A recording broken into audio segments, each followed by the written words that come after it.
How to set up an Amazon Associate affiliate account. The very first thing you want to do is to head over to any of the web browser. In the search bar, search for Amazon Associates. Head over to the very first site, amazon.com Associates Central. It will redirect you to this page. You will have to create 4 steps in order to set up Amazon Associates affiliate account. First of all, you need to enter your account information. Enter the payee name and then the specific address. Also enter the state and the zip code. Enter your phone number, contact name, and contact phone number. Once you have entered, tap on next at the bottom right corner. In the next step, you need to enter website and the mobile app list. In this section, you need to enter any of the website. You can simply enter the link over here and then tap on add.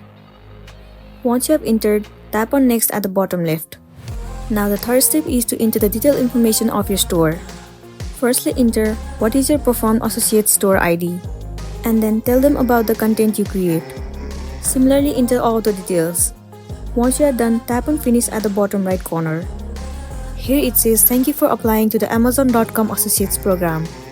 Well, you can enter your payment and the tax information later on. And this is how you can simply set up for your Amazon Associates affiliate account. I really hope this video is going to be helpful for you. And thank you for watching it till the end.